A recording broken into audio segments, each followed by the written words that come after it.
Hey, what's up guys? You Gypsy back here today for more ITL. We've got the last installment of ITL The Movie, so yeah, it's been a long time waiting, but we're here with the last piece of this entertaining movie. Hopefully it's entertaining for you guys. We've got a nice, I think this is like week 8 or 9, something like that, going up against a good friend of mine, T-Train.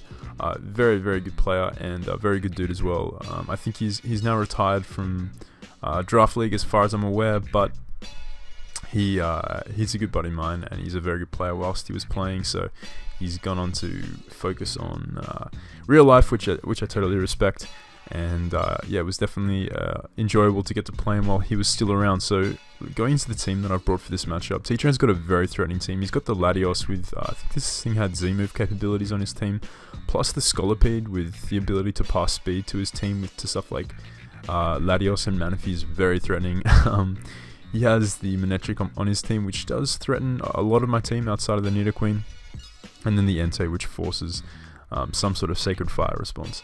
P2 as well is quite an annoying mon, but honestly pretty happy with the team I built for this game. We have a Life Orb Gren, which destroys his team outside of this P2. Dark Pulse Water Shuriken just destroys him. Surf.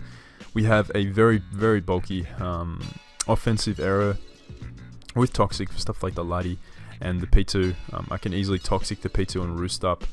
That's not a problem at all. As well as the Lati, I can always Toxic that, Roost off, T-Bolt and Ice Beams. Then we have a Carmine, physically defensive Tangaberry Mew. This thing can pretty much 1v1 his team, barring a Carmine Latios here. So I'm Carmine, Roost, Psychic, Taunt, I think, on this set. So I can stop Toxics from coming my way. I can stop Roars. Very solid mon in this matchup. Very solid. And then we have a mixed defensive Nidoqueen with the Black Sludge. Got to have a response to this Manectric. Packing Roar because T-Train's shown a tendency to run a lot of BP. He loves Speed Pass into his Carmine or Tail Glow users, and it's completely understandable because Speed Pass is pretty nuts. Very controversial kind of subject lately in a lot of leagues I've been in. Some people want to ban it, some people want to allow it. It's pretty divisive, and this season the ITL T-Train's used Speed Pass very effectively, so obviously not taking any chances in that regard.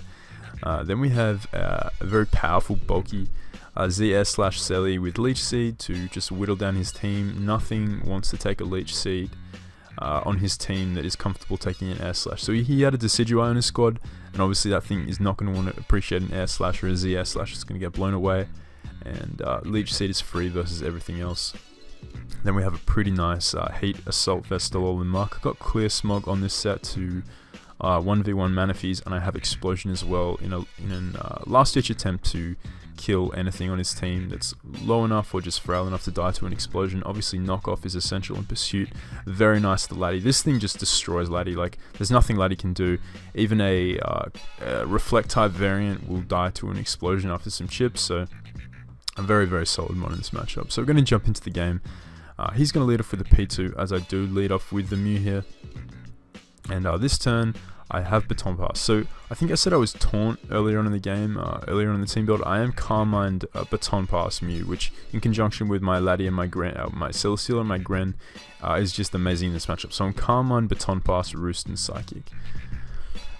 So even if he does like poison me with P2, I always have the ability to just Baton Pass out into my Autonomous Celesteela and just like destroy his team. So I'm going to Baton Pass out early into my Nidoqueen on the off chance that he wanted to go for a Toxic or a Thunder Wave here. And I want to get up my rocks as early as possible, but he's just going to go for the Tri-Attack here.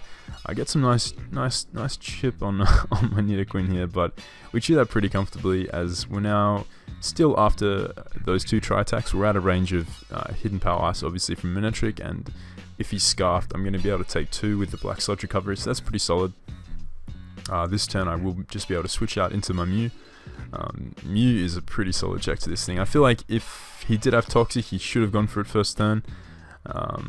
It also covered him going for Trick. If he was some random Trick P2, which doesn't make a lot of sense, but if he was, me going into Nidoqueen, at least I got up my rocks. At least I gave him a Black Sludge, which would be chipping him down, and I preserved Mew because Mew is very important in this game. Like really, like Mew can actually just win this game, to be honest. So I'm gonna start Carmining up here. He is gonna start spamming Tri-Attack. Now the only reason I can like think that T-Train started spamming tri-attack, seeing how little it was doing, is because he was hoping for some sort of like secondary status. Like no like hate against T-Train. There wasn't really much of a reason, because I go into mute. Like I literally switch into mute as a response to this Porygon. I obviously have some reason why I switched into it, so whether it be setup, whether it be knockoff or toxic, I have some way of like taking on this P2. Otherwise I could have just gone out into something like Muck or Selly. So that should have screamed that I was like a setup variant or some sort of Mew that could take advantage of this P2, but he does choose to stay in and try attack, so I can only assume from that he was attempting to go for the hacks, and he gets it. He freezes me, so this is like yet another freeze in the ITL. Absolutely ridiculous, but he's going to freeze probably one of the most important members on my team, and this was very frustrating. I won't lie to you, this was very annoying, because if you look, like, this thing is set up fodder for Mew, like absolutely set up fodder, and if anything I just baton pass my boosts out into Selly and I just Leech Seed, Autonomize up, and I just pretty much win, because after an Autonomize I outspeed this Manectric. It's just very solid here. But he freezes me, and that's going to suck. That's going to essentially remove a massive team player and or win con in this game, so I'm actually going to attempt to thaw this turn as he goes into his Scolipede here. Had I thawed, I click Psychic there, I obviously would have killed the Scolipede, but alas, we stay frozen, and I will have to go out to my Selly here as he does set up a Spike. So I lose a ton of momentum from that 10% chance to freeze or whatever it was. Very unfortunate. I think it's even less than 10% chance given the fact that it's a dice roll between Thunder, Paralysis, Poison, or Freeze, or Burn, or whatever it is. So I think it's Paralysis, Burn, and Freeze. So pretty unfortunate indeed, but this turn he is going to spike up and then proceed to protect. Now this kind of implies that he's a baton pass set, as well as his past sort of battles. It makes a lot of sense here as well, so he is going to go for the baton pass here, as I am just going to go for the air slash as he brings in his P2. Now this thing, it's back inside, and I want to preserve my Latias, my Celesteela. I don't want to give any information on how much bulk I have at this stage in the match if I can avoid it. And because my Mew got hacked, I'm kind of forced to go into my Muck here. Now my Muck will be able to take anything from this P2, and I will be able to knock off if he does choose to stay in. He's going to go for T-Bolt. It does 11. It does nothing. He chooses to stay in here and try attack as I just knock him off here. Now I do get the poison with the poison touch, nice 30% chance, so it's essentially a Scald. And this turn he is just going to start recover spamming versus my Muck. So Muck does win this exchange in the long run, because if he gets to a point of HP where I can just boom and take him out, I will be able to remove this P2 with the combination of poison damage plus the explosion damage. But it means I lose one of my best Latias checks in the process, so very unfortunate, as he is just going to start whittling me down, and he might think that he can win this exchange because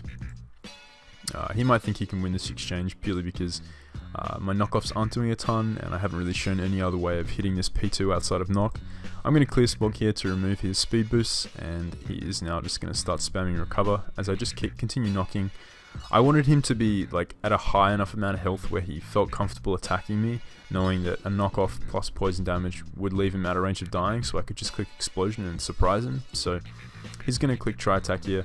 I am going to knock one more time on the off chance that he recovered that time. I want to condition him into recovering, and I do pop off the explosion here as he will be taken out by Toxic. So that's one irritation to my team removed. That's one check to Gren, that's one check to this Celesteela. When I say check, it's not really a check to Selly, because it's a Violite knocked off, and it's just Leech Seed bait, but it's still annoying. P2 even without its Violite is still super bulky, so he's going to bring in his Scully here. Now because we did get unlucky very early in the game, I'm going to have to make a series of plays here to really like put myself back in a solid position. So knowing this thing is sub baton pass spikes, I know I've seen Protect. I know he there's not much he can do.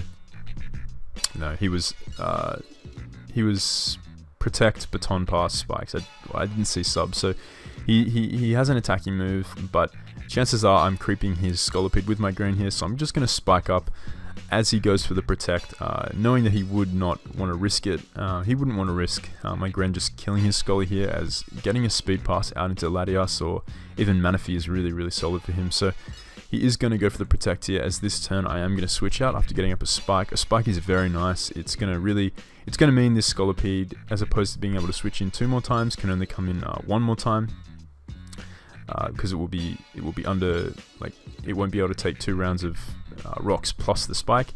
And it's also going to be chipping down the Manaphy, which is very important for my Gren, and my Aerodactyl as well, putting in a wrench of Stone Edge. So he is going to go for the pin missile here, as my mixed defensive Nidoqueen will be able to chew this up, and I can just click Raw here as he does proceed to Baton Pass out. So yeah, the Raw Tech coming in clutch here. He does go onto Laddie here, so it does give me an idea of how he wants to sort of win this game. Laddie is, as usual, one of his win cons on his team, so probably a Carmine set, probably Carmine Roost, with, I would think, T-Bolt, just judging by the makeup of my team, and maybe like Dragon coverage or something, if he doesn't respect the Aromatisse. So this turn I'm going to Raw as he brings in, as Entei is brought in here, and I'm just going to go right out into my area here. This is one of my designated checks to this Entei. Even if I get burnt, it's not the end of the world. Like, I'm still a massive threat to his team, and I have Toxic for Latias if he wants to bring that in. So he is going to fire off the Sacred Fire here, and we don't get burnt. I will just be able to take him out here with the Stone Edge. I was Edge Quake with Roost and Toxic on this arrow, actually. So here I am just going to go for the Stone Edge. I want to put this thing in range of Greninja's Dark Pulse, because that can really just wrap up this game here. So he is going to go for the Surf, knock out my arrow, which isn't the end of the world. Would have been nice to preserve for the Latias, but I do always have Gren, and I also have my Selly, which can blow it away with ZS Slash. So he's going to bring in his Manaphy here, and now I will just be able to click Dark Pulse, as he does now bring in his Scolipede this turn. So he may not have expected me to have Water Shuriken. In fact, I really don't think he did, because he's going to bring it here in hopes of being able to pass a speed boost out into his Latias here. So I'm just going to go for the Dark Pulse here, knowing that I outspeed, and follow that up with a Water Shuriken, and Scully is going to drop there. So we're in a solid spot now. I just need to take out this Latias here, and Gren can essentially wrap up the game with Nidoqueen in the back to block the Thunder move from Manectric. But I'm going to go for the Dark Pulse. He's going to reveal Colbur, and he gets flinched here. So this is some nice justice for early in the game when I lost my Mew to a freeze. Mew, like I said, essentially like won this game and was just a massive team player, or a baton passer out into Selly this game.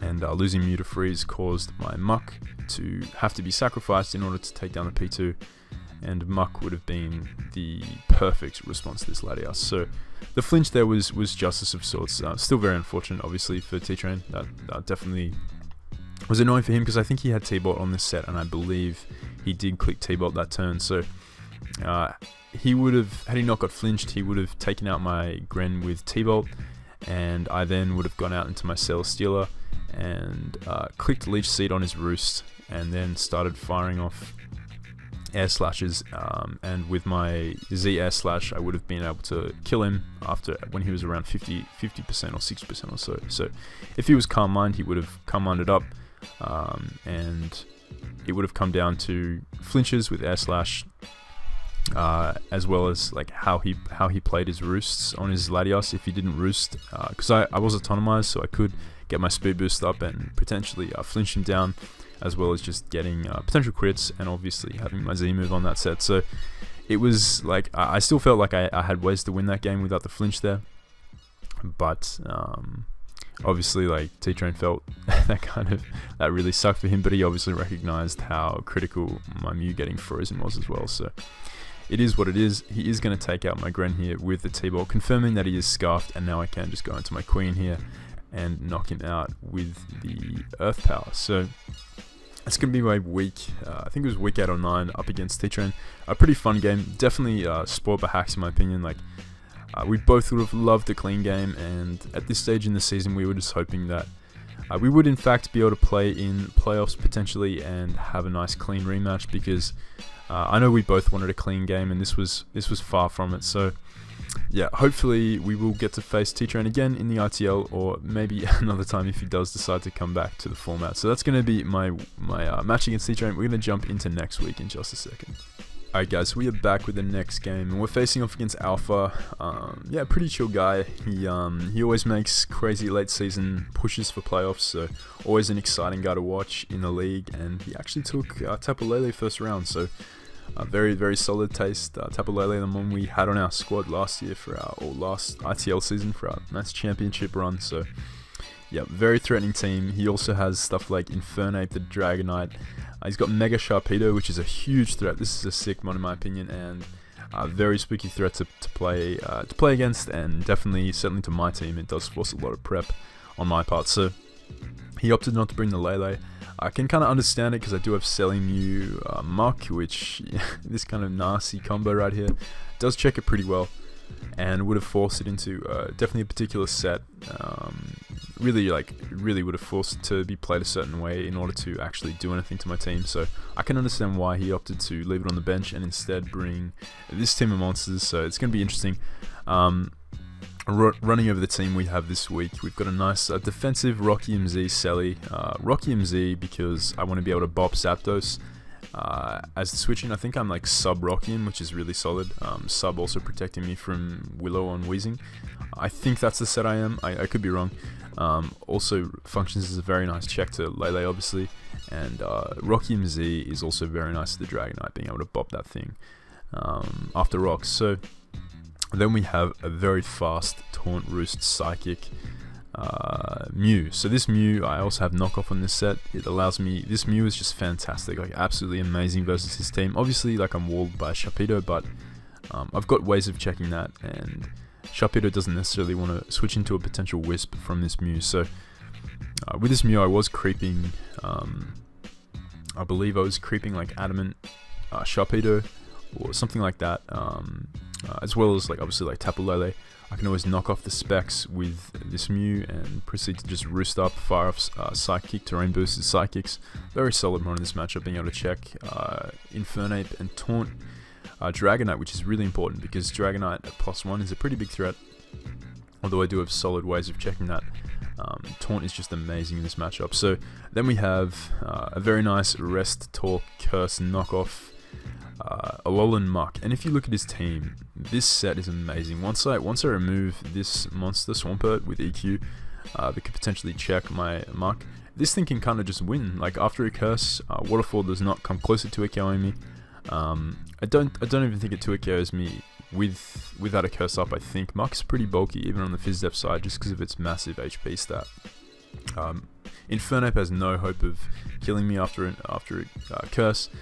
Very, very solid mon in this matchup. I can set up all over Zapdos. Poison Touch, obviously in conjunction with Knockoff, is very nice. If he's got Clear Smog Weezing, then, you know, that's all good. I can always set up in that thing's face and just stall it out of Clear Smogs or Haze or whatever it has. Then we have a very speedy, fast Mega Arrow with enough speed to outspeed +1 Jolly D-Knight because that thing is a threat. And yeah, this mon puts a lot of work on in this game too, being able to check Zapdos, as well as having a solid response to Lele just with Stone Edge. Then we have a very, very defensive actually Colbur Berry on this Slowbro. Does allow me to check the Sharpedo because I do have Grass Knot. I can always chew a Crunch. As long as I'm high enough, around 50% or so, I can chew a Crunch and do huge damage with the Grass Knot. Psychic being really nice for the majority of his team, as well as I think I had Ice Beam on this set, maybe, for the Dragonite. And then lastly, we have a defensive, like max physically defensive, max HP, max defense, Shaman with the Rocky Helmet. I do have Hidden Power Ice on this set, so I can 2KO Dragonite. And obviously Giga Drain or Seed Flower, whatever grass stub I had would blow away the Sharpedo, and also handles any variant of Swampert. So that's very nice. I'm going to jump into the match right here. It looks to be a pretty clear-cut game.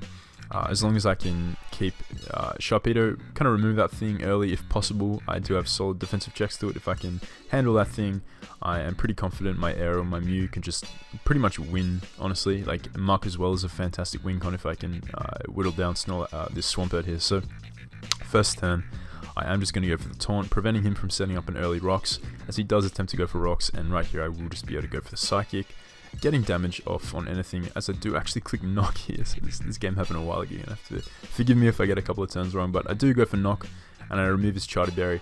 I think I knocked there in case he went to Sharpedo, so at least I got some chip, as opposed to just getting my Psychic blocked. And knocking off his Zapdos gives me important information. So this is probably a defensive Zapdos aimed at taking advantage of Aerodactyl with the Charty Berry. So now I've removed that, this is no longer a check. Very solid, also lets me beat his Zapdos with my Selly. So Zapdos with the Chardy Bear is actually a very solid check to autonomize physical Cell Stealer, because I do rely on rock coverage to beat this thing. So really cool prep on Alpha's part, but knockoff really just eliminates that. So that's pretty nice. As this turn I will be able to taunt, as he does attempt to roost here. So now I can just fire for Psychic, whittle down the Zapdos as he does go for the T-Bolt. That's doing a lot of damage. That's doing a little bit too much. Like, I know I'm not defensive, I know I'm just like max HP, but that is doing a lot of damage, and I need Mew to be healthy. So I am going to taunt him here, as he does just fire for another T-Bolt. So good play, but I wanted to keep this thing low for my Selly, as this turn I do just roost up as he goes into his Infernape. So this turn he's going to go for U-turn as I do roost up. He does reveal to be Life Orb. I knew I could live a Life Orb Blitz from that range of health, because Mew is just really fat, and I just go for roost there. I did have obviously Slowbro in the back, so it didn't make a ton of sense for him to just Flare Blitz. U-turn would have been nicer, because if I switched into my Slowbro on his U-turn, he could have just got a free switch into this monster. So, which he kind of does anyway because I roost, so at least Mew's at a high amount of health now. So I will just be able to go into my Shaman here and take the crunch reasonably well. It still does 41 to a defensive Shaman, so that's pretty spooky. But I will now just be able to Synthesis up as he can bring in Zapper. And I am just now going to go out into my Muck as he goes for the Hidden Power. I'm going to assume that was Hidden Power Ice, because I don't know, that's his way of hitting Shaman, I guess, as well as I'm trying to think of what that hits on my team. I'm not too sure, but he does just go for Roost here, as I can just start clicking knockoff, fishing for the Poison Jab, the Poison Touch effect, as well as potentially catching his Swampert on the switch in. Like, if I cursed up originally, like if I cursed up on the first turn, which would make sense because I brought it in versus the Zapdos, he could always go out into his either his Weezing or his Swampert to set up rocks versus my Muck, and at least knocking off his item would be really, really solid for my team. But he does actually choose to stay in for some reason. I don't agree with staying in versus a Muck. You can't, you're not 2 KOing me, or like not even 3 KOing me at 30%, and you're just risking getting poisoned, and you're also risking, you're not taking advantage of the fact that you could just go into Swampert here and set up rocks. So I don't agree with him staying in there. But he does choose to make that play, as he now just spams T-Bolt for whatever reason. And I'm going to go for Curse here. So yeah, he's making some very interesting plays, but he's going to get rewarded because he gets the para, and that's okay because I do have Rest on this Muck. So if I can Rest up this turn, as he should Roost in my opinion, or switch out to Swampert, he should not sack off Zapdos because it's one of his best ways of checking Shaman, as well as my Mew actually. But he does choose to just stay in here and fish for the para, and he gets it. So yeah, very, very unlucky. Bad plays in my opinion getting rewarded. No shade against Alpha, I'm just being real, like that was just a bad play. And yeah, very unfortunate. This Muck was a huge win con, but I can potentially Rest up on Weezing, which is important. So he's now going to fire another T-Bolt, sacking off his Zapdos for no reason. So now Selly is a really, really big threat to his team. If you look at his team, Autonomized Selly is now a massive threat. At least having Zapdos around would have maybe like forced me to click Autonomize earlier on, after popping off his Chardy Berry. So I don't agree with him sacking Zapdos at all, but he is now going to go out to his Infernape, as I can switch out into my Slowbro on the Flare Blitz, and we chew that up. And this turn I think I can just click Ice Beam or Scald, or maybe I just slack off up. I don't exactly remember.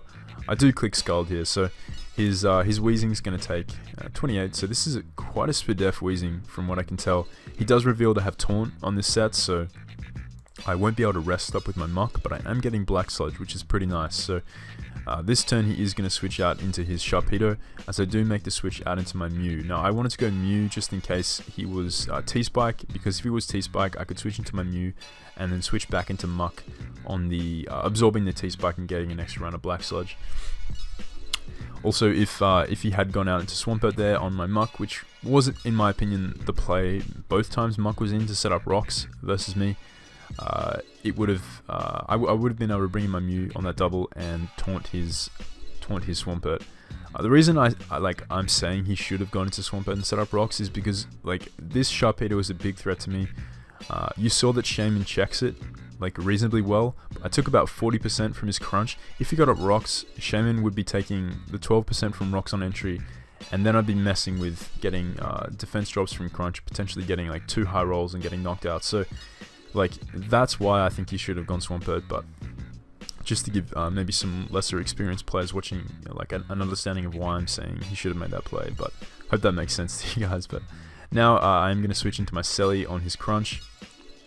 I did not want to go Shaman because Shaman's very important in this game, and I didn't want to risk him potentially having Poison Fang there, which could have potentially poisoned me into a Crunch. It would have killed me.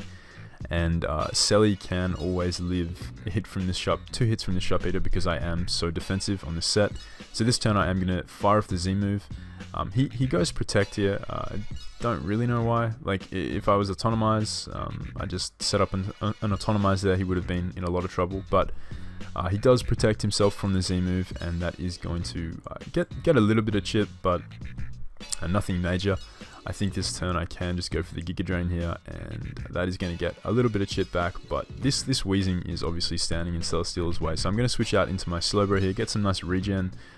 This is important because now Infernape won't be able to, fuck with my team as much. Basically, if my Slowbro is nice and healthy, he's going to fire off a Will-O-Wisp here, which is pretty nice because now I don't have to worry about getting poisoned, which is nice. I don't have to worry about like a stray poison from Toxic, from his a stray Toxic from his Swampert catching my Slowbro or anything like that. So he's gonna Wisp as I just click Scald here, and he just reveals Fire Blast. So my Slowbro is just gonna start whittling him down. I want to see if he has Destiny Bond or Pain Split. That is something I'm interested in seeing. He is gonna go for the Taunt, as this turn I do click Scald, and I feel like if he does have it, he's gonna reveal it here. Like he's gonna show it off. So I do just switch out into my Muck, as he does show the Destiny Bond there. So very glad I didn't just stay in there with Slowbro and just sack it off to a potential Destiny Bond. That wouldn't have been too nice. As this turn I can switch back out into my Muck. I'm getting a lot of health back on my Muck, which is nice because of the Black Sludge.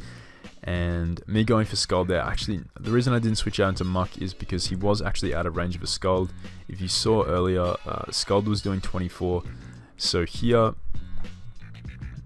after his Black Sludge recovery, he was at 27%, so he was out of range of another Scald, just based on the damage he was taking. And me going for Scald here would have left him at a range of health outside of dying, but potentially he would have been burnt, so he would have died. He wouldn't have been able to start recovering with Black Sludge. He would have been whittled down with the burn there. So me going for Scald here is pretty free, as he does choose to bring in his Sharpedo, so pretty risky play there. I guess still scouting for the Psychic, which makes a lot of sense because like though I hadn't showed it, maybe I was just preserving the Psychic in the back until I wanted to reveal it. I was worried he was going to switch into Sharpedo or something. That could have been his thought process there, but he does switch it now into Sharpedo, and because we are Colwa, I will be able to live this Crunch and just fire off a Grass Knot, but he's going to protect, whittling me down with Burn and attempt to take me out here with the Crunch. But Coldberry coming through, and Slowbro will be able to pick up a kill on that monster. So yeah, his biggest threat is down, but now he's going to bring in his Dragonite here, and I'm just going to stay in here and click Ice Beam, as this thing is a threat. And even if he had set up a DD there, and he would have died to 2 Ice Beams from Slowbro after his one after his multi-scale was broken. And if he took me out there, I always go out into my Mew and click Taunt, as I do, and he does just decide to bring in his Infernape here. So now Psychic is free. Looking at his team, he no longer has an immunity to it, so very nice here. I do think I just roost up this turn, as he does bring in Wheezing, so very nice. He does sack off Wheezing here, or he brings it in as a sack to the Psychic, and I can just leave my Mew at a really high amount of health now, nice and at full. So he's going to bring in his Swampert here, and I taunt him here as he just goes for the Earth Power. So Mew's pretty solid, should be able to 1v1 this Swampert, or so you'd think, as all he can do is really fire with Earth Powers. I do just go for the knockoff here, not wanting him to be getting that lefties recovery, as he does get the Spit F drop with the Earth Power, which is very unfortunate, but it's not the end of the world. I do just taunt him this turn, as he does choose to go for another Earth Power, and he gets another Spit F drop, so yeah, pretty unfortunate. I am going to go for the Roost here, as he goes for the Ice Beam, and he freezes me. So Mew stays getting frozen. Bringing Ice Beam versus me in the ITL is probably the smartest team building decision you could make, because I guarantee if you bring it, you're going to freeze me, especially if it's a mon that just destroys your team. So yep, take notes of that, guys. as he is gonna force me into my shaman, which is very unfortunate. Now, the reason this is so important, the reason like why Mew getting frozen there is so important, is because Mew handles the rest of his team. It handles the Infernape, which is a pretty big threat. It means I don't have to risk my Aerodactyl clicking Stone Edge versus the Infernape.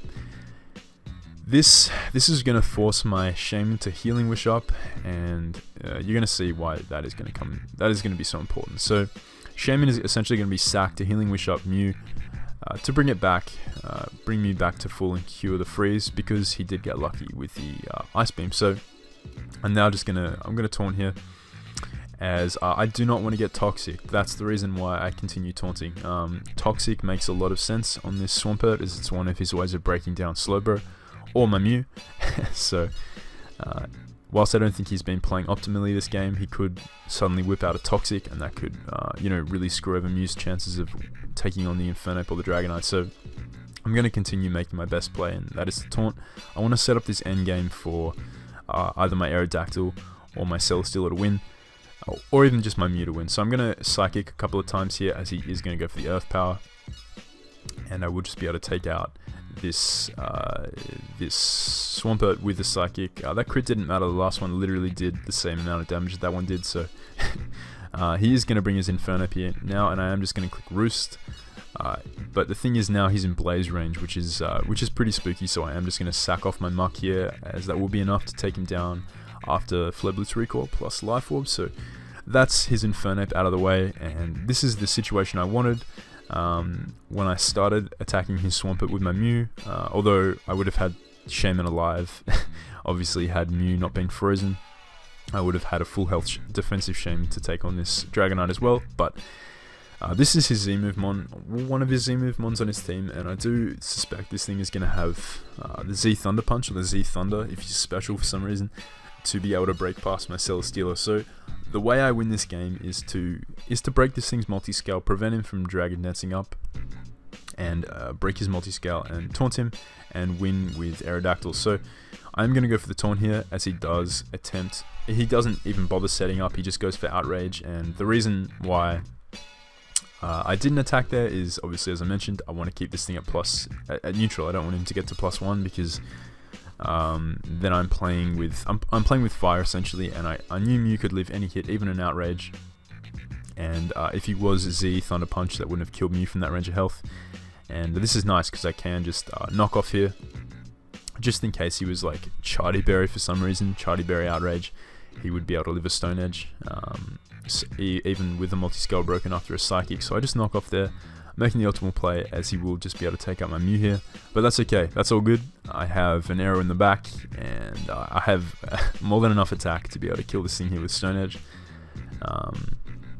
Outrage won't be able to kill me either, so I am just going to click Stone Edge here and miss.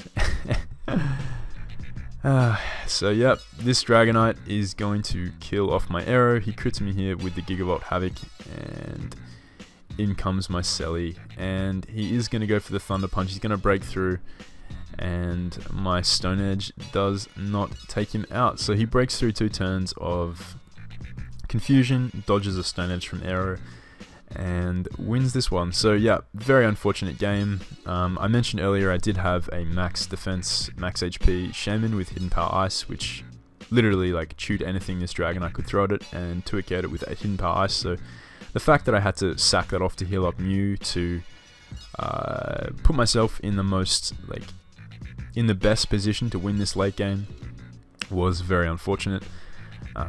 But it's not Alpha's fault at all. That's just the game we play, and that's just the ITL curse, bros. I'm saying, like, the ITL, it's out to get me. Like, forget beating me. Just freeze me, bro. Like, that is the way to do it. So yeah, very, very unfortunate, but that's just you just gotta laugh at it. So that's gonna be week 11. I think we're going into the final week of the regular season next. At this stage in the season, I'm already locked for playoffs. I've already got the first round bye essentially locked, just because of my differential, my win streak. So these games don't really mean a ton, but obviously it still sucks when you put in a ton of work, you play perfectly, and this is the outcome of the game. So gonna pause it here and jump into next week. Alright guys, so we're back here with the last week of the regular season, up against a guy called Helmy. I don't really know too much about him, but I know he's known for bringing some nice heat. So he's a very entertaining guy to watch, and a mainstay in the ITL as far as I'm aware. So this set has a pretty threatening team. He's got the Mega B Thundy, so he's got a pretty nice Volt Tank core there. The Dougie to trap the steals for Mega B, and that's pretty solid, as well as trapping for Victini. So yeah, pretty interesting team.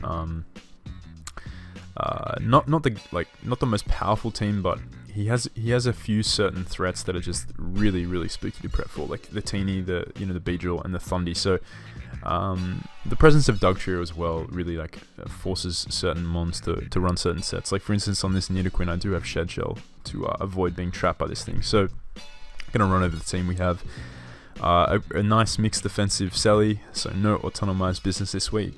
Just plain old mixed defensive Selly. Very nice to be able to check the Beedrill, the Florges, the Goodra, and stuff like this. Dugtrio, obviously. Leech Seed is free versus his team, barring a Sap Sipper Goodra. And yeah, pretty solid here. Then we have a Pursuit Stone Edge Aero with Roost and Taunt. This thing destroys his team. Stone Edge switch doesn't exist. Dugtrio gets to a code, everything else O-code or to a code. So very solid here. I've got Taunt even for the Florges, so it can't even Wish Protect on me or just Synthesis spam. Then we have a Rocks mixed, Rocks bulky, physically offensive Nidoqueen here with Sucker Punch for the Beedrill and the Thundy, Poison Jab for the Florges here. So yeah, very nice. Sucker Punch also hits Victini for solid damage. Then we have a Life Orb, Shuriken Gren to be able to revenge a weakened Thundy, Beedrill, and Victini. So yeah, just off the kind of priority on my team is very solid versus his offense, if you notice. Then we have a nice Carmine Z Shadow Ball Mismagius, because I don't think he had a normal type on his squad. So yeah, pretty solid here.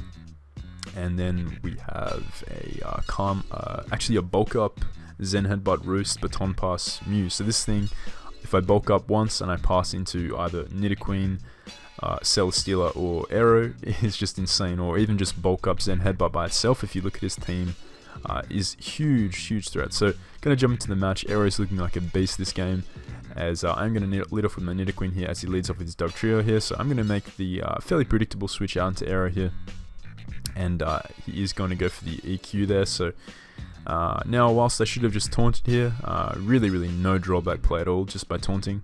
I didn't want to take a Stone Edge into a Stone Edge from a Sash Dougie into an Earthquake predicting my Roost would have been pretty nasty, but I should have 100% just taunted here. But I do choose to Pursuit just in case he did want to switch out, as he does just take this opportunity to get up his Rocks. So I'm just going to click Edge here. Him getting up Rocks isn't really the end of the world. My team is, it's only really Aero that doesn't appreciate Rocks. It's not too big a deal, and if I get up Rocks on Nidoqueen, then it's going to be well and truly a worthy trade. But his Dougie's gone, that really frees up my Nidoqueen, so he's now going to bring in this Thundy, and I'm going to switch out into my Nidoqueen here to block the Thunderbolt. He is going to fire off the Hidden Power Ice there, and that's going to do a chunk. So I think this is actually a modest Thundy, so that's good to know, as I am just going to go into my Selly here. I think that could have even been Specs or something. Yeah, no, that was Specs Thundy. That was Timid Specs, or yeah, I think it was Timid Specs actually, because that did way too much to my defensive Queen. So yeah, that was Specs Thundy. So I knew Selly was going to be a solid switch in here, and I also knew that now Aero is even freer because nothing outspeeds barring a Scarfed Victini. So I'm going to go for Toxic here and poison the incoming Goodra, which is nice.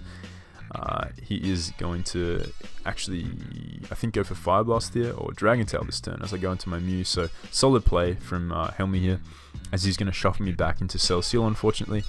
I'm going to protect this turn as he does fire off the Fire Punch here. So this is some physical kind of Goodra set. Pretty cool to see. I'm going to go back out into my Mew as he does just Dragon Tail once more. So Mew's getting chipped. I can always roost up on either the Goodra or the Florges because I'm a very fast Mew. So that's not too bad. But he's going to bring me into my Aero here, and I am just going to click Stone Edge. So his Goodra's going to go down, and he's going to bring in his Victini here. Now, Victini, big threat. The only way it kills my my Aero is if he's Specs or if he's banned, and if he's Chardy or Scarfed, he can't kill my Aero. So he's going to go for Scarf Thunder Punch, as I do miss Edge. Now, he obviously died to Stone Edge there, so very unfortunate. I missed the Stone Edge, just like last game. I missed an Edge. Actually, like Aki's game, I missed an Aqua Tail, which costed me the game. And last game I missed the Stone Edge, which cost me the game. This game I missed the Stone Edge again with Arrow, so pretty unfortunate. I know this turn he's like he could fear me to have Defog on Mew. There's no real reason to stay in here with Arrow because I do have a solid switch in Nidoqueen. And I could have Defog with Mew to remove these rocks, allowing Arrow to come back in later. So he's actually going to switch out this turn and go into his Beedrill. Very solid play, because if I had gone out into my Nidoqueen, I am weakened in range of a Drill Run if he has it. And had I gone out into Mew, for example, he would be able to U-turn out before I could Defog. So I'm gonna click Stone Edge here, and I miss again. So yep. Just yeah, Arrow just can't do it. Unfortunately, I love this Mon, but it just dodges, like it misses Stone Edges at literally the most crucial turns. So he should have a dead Victini and a dead Beedrill, and unfortunately, both survive. So yep, that really sucks. He's gonna knock off here, as I am just gonna go into my Selly here and just leech up, as I felt like he should have U-turned there, but this turn I am gonna Leech Seed up again. Just double leech here as he goes into his Victini, and I can just protect up. He's going to reveal V-Create here, as I will just be able to get a nice amount of health back from the leech, and I'm going to have to sack off Mew here, unfortunately. But that means after the speed drop, my Mismagius will be able to outspeed this Victini, which is pretty nice. And I could have Calm Minded up here, I really could have.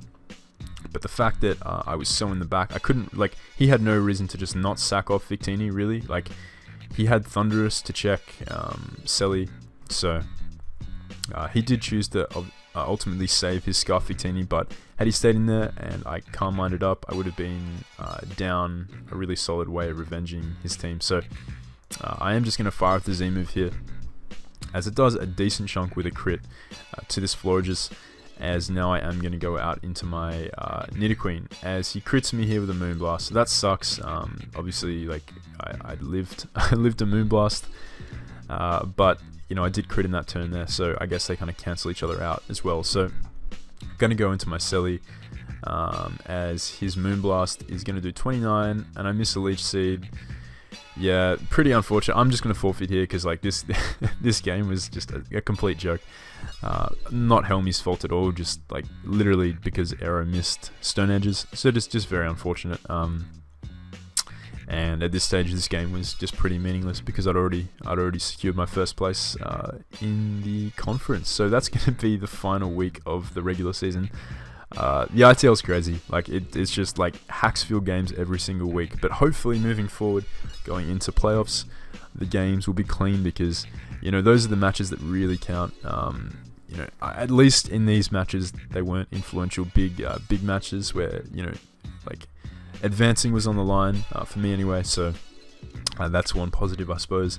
Hopefully we got all the bad luck out of the way in the regular season, and we can move on into the semi-finals with a nice clean run. So gonna pause it here and gonna jump into that in just a second. Alright guys, so we're back here with semi-finals versus a really good friend of mine, Sebby VGC. Yeah, very good player. Definitely check him out. He is in the other NPL as well as the ITL. He's been on my channel. Like I've had matches with him on my channel, you know, various times in the past, and we did actually play him earlier on in the season. He was one of the guys in our division, so he actually ended up advancing onto semis over T-Train. So those guys played it out in round 1 of the playoffs, and Sebby emerged victorious, and he moved on to face me in semis. So this is going to be a very exciting game. First time around, Greninja really just like destroyed his team in conjunction with a Calm Mind Psychic Surf Mew that I had. And I really felt as though this time he'd mix it up a bit. He'd bring some way of checking Gran, and you see the Ordino here. So I'm expecting Ordino, very bulky Kyurem. And Scarfed Heliolisk again, very solid versus me. Maybe even Specs potentially. And he actually brought the Volk. So this is a pretty cool team. A little bit different from last time. And you guys can see I don't have Nidoqueen on this team, so no electric immunity, but I do have the Electros here. So Yeah, I actually this is a very fun team. I really like this team that I built. I'm gonna go over it in some detail. But we've got the Assault Vest, Electros here. Such a good mon, like criminally underrated this mon. Rock Slide, Drain Punch / Rock Slide, Drain Punch. I think I had Giga Drain or Aqua Tail and Knockoff. And I think I had U-Turn or some sort of momentum on this set. I had U-Turn definitely for Hooper. Then we have Specs Gren, again, the same set I brought last game. It didn't need to change at all because it's just like, it's the optimal set in this matchup. It's just amazing. U-Turn for Hooper, obviously. Then we have a very nice Aero. We got Roost, Taunt, Aqua Tail, and Stone Edge. Just pummels through his team. Aero has an incredible matchup this game. And yep, just very solid here. Then we have Rocks, like Stealth Rocks, Roost, U-Turn, and Stone Edge Mew with enough speed to live a Bug Buzz after Rocks from Volcarona, whilst creeping a max speed Hooper. So this Mew blows away Hooper with U-Turn. I set up Rocks very easily on stuff like Heliolisk, on the Kyurem and the Ordino, so very solid. I want to get up Rocks early as that really helps out Gren and Aerodactyl's job in breaking down his team or sweeping. And then the next one we have here is a physical autonomized Celesteela with Z-Fly. Amazing here. No flying resist that doesn't want to take an EQ. This thing, Excadrill obviously gets destroyed by EQ. And Hippowdon is really forced to check my Aerodactyl. And I do have Aqua Tail as well as Taunt. So chances are I'll be leaving Hippo very, very weakened, if not killed. Allowing my Celesteela to wrap up the game. Once I've determined like whether he's scuffed Heliolisk or not. EQ is also for Heliolisk, obviously. And then we have a max speed Shaman with the natural gift. I believe this was natural gift bug on this set to kill the Hooper. Just to Oko the Hooper. And I'm like timid, but I still Oko Hooper with natural gift bug. That's how like weak Hooper is to bug attacks and how strong timid Shaman is. I have Healing Wish on this set to bring back a win con like Aero or my Celesteela, as well as healing up my Electros if that thing gets too weakened. So very, very fun team. I like this team a whole lot, and it's going to be a fun match. Sebby has brought the Volks, so I'm expecting this thing to be some sort of wild, maybe even like Specs or something. I don't think he's going to bring... He could bring Quiver Dance, honestly, versus me. He could, because it's still an amazing set, and it does outspeed Mega Aero +1, but the fact that my Mega Aero is actually a really, really bulky set, I fear nothing, even the Hidden Power Electric from a +1 Volcarona. So, gonna jump into the match. He is gonna lead off with his Ordino, as I do, just lead off with my lead Mew, and I get up my Rocks real quick, and I'm just gonna switch Hideout into my Aero. I have no reason to risk him being like Specs Bug Buzz there and killing off my Mew. I can just go out into my counter in Aero. He is going to fire for Willow and miss. Now this sucks for Sebby. This really sucks because yes, I have Healing Wish in the back, so it didn't really matter in terms of like removing Aero completely from the game, but it would have forced me to sack my Shaman to Healing Wish up the Aero if I wanted Aero to do work this game, which it does a lot of work. Though that being said, I still killed him with Stone Edge, even burnt, so he would have been forced to switch into his Hippo regardless.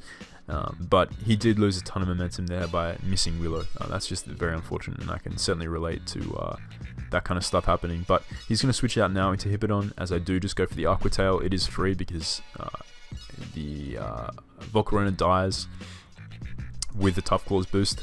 So Aqua Tail will be able to 2-KO this Hippo. We land both, thankfully, so Aero not missing today. And he is going to bring in his Excadrill here. Now I know that I live an Iron Head, unless he's like Adamant Life Orb, as he is just going to go for the rapid spin here, wanting to spin away those rocks.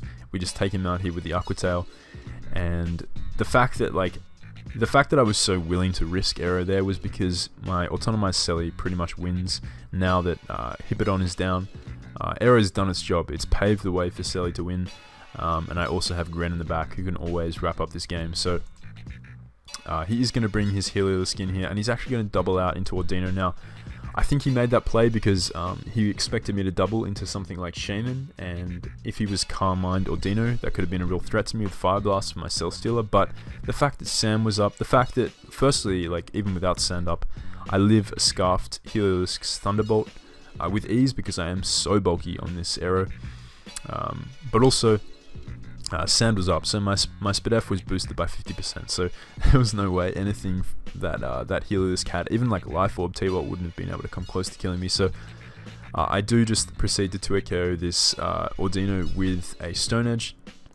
So you saw with the crit it did 72%, so it would have done around 50% to this Ordino, and then he would have taken sand. He would have then had to Mega Evolve and Wish Up. I had Taunt on this arrow, so I would have just taunted him regardless, and he would have been forced to attack me with sand up. It would have done literally nothing. So whilst the grip was unfortunate there, it certainly didn't like this Ordino was not switching comfortably into my arrow at all, and wishing up on it because they did have taunt, and Stone Edge plus sand was really pressuring him there. So he is now going to switch into his Volk, as I can just taunt this thing, showing off that I do have taunt as he attempts to go for Willow. I miss Edge here, no big deal. He is going to fire off the Fiery Dance, and we chew that like a champ. Only does 20, and I can take him out here with a Stone Edge.